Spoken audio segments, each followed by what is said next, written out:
Bwana Mwijaku sasa ameamua kumrahisisha sana Manara. Haji Sande Manara baada ya kipindi hiki kifupi ambacho aliweza kutrend katika ndoa yake ambayo imeweza kuvunjika kipindi ambacho so kirefu sana kutoka sasa. Na hii hapa ni baada ya kuachana na aliyekuwa mpenzi wake Zailisa. Moja katika michongo ambayo ilikuja kuchukua headlines sana pale kwenye mitandao ya kijamii. Sasa Mwijaku bwana ameamua kuja kumgusia fulani hivi mnyamwezi wetu Haji Manara baada ya kuonekana kwamba kuna namna fulani hivi ambayo ameweza kuachana na mpenzi wake, lakini anatengeneza mazingira mengine ya kupata mpenzi mwingine. Sasa amekuja kumchana kupitia Insta story yake pale akimwambia yeye kwamba mzungu kaangukia tena kwenye UTI sugu, hata sijui alirogwa na nani, pumbavu zake.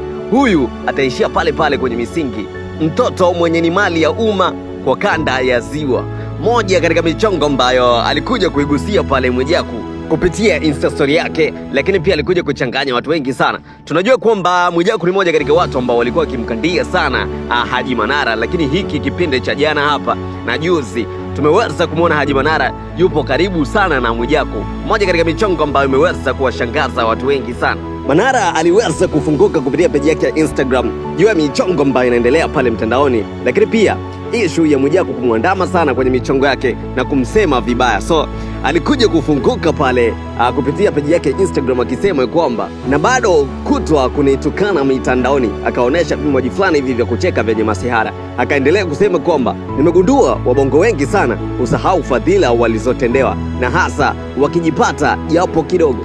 Halafu bro, mshauri wa ndoa na mahusiano ya watu, nasikia umepigisha cheche ndani ya mchana wa mwezi mtukufu wa Ramadhani, then ukaenda na Maka, kisha ukawa umejibinua pembeni ya Kaaba huku ukisema hala. Angalia laana inavyokupata sasa. Wenzio mambo ya ibada na Mungu hatufanyi uchale. Naogopa ile video ya Lokole akiposti, sijui itakuwaje. Then akaonesha vimoji fulani hivi vya kucheka. Mungu kakumbua mapema sana ise. Okay, nitumie namba ya shemu nimpe nasaha faster.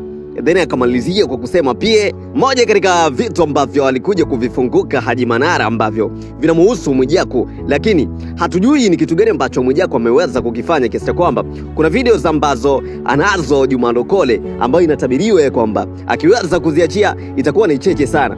Kuna kitu ambacho Mwijaku ameweza kukifanya katikati ya mwezi mtukufu wa Ramadhani, so kimeweza kuvuja. Labda ni nini? Tuendelee kusikiliza, endelea kuambatana na Jitu Media, hapo utapata update zote. Lakini pia kuhusu mchongo wa Mwijaku kumwandama sana Haji Manara, hii ilikuja kufunguka pale akisema kwamba ni kama so wewe ambaye kila siku unaniandama pale, unaniandama kwenye mitandao ya kijamii na kunisema na vitu vingine kama hizo hapo. So ni mara kwanza tunamuona Mwijaku akiwa sehemu moja na Haji Manara, then peace ikawa inaendelea. Yani hawakuwa wakiongeleshana chochote ambacho ni kibaya zaidi. Walikuwa katika content, yani walikuwa katika content za biashara na vitu vingine kama hizo hapo. Moja katika vitu ambavyo vinaonesha kabisa kwamba kumbe watu hawa wawili kuna time ambayo wanarushiana maneno, lakini so kila sehemu wanaweza wakazinguana. So hii hapa ni michongo ambayo unaipata kupitia Jitu Media. Endelea kubaki nasi, utapata news kali zote ambazo zina trend kupitia mitandao ya kijamii.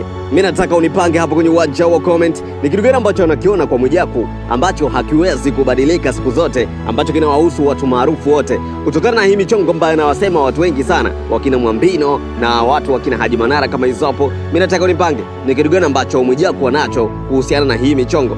Nipange hapo kwenye uwanja wa comment. Mimi naitwa Jitu One Time, Jitu One TZ official Genius, na hii hapa ni Jitu Media.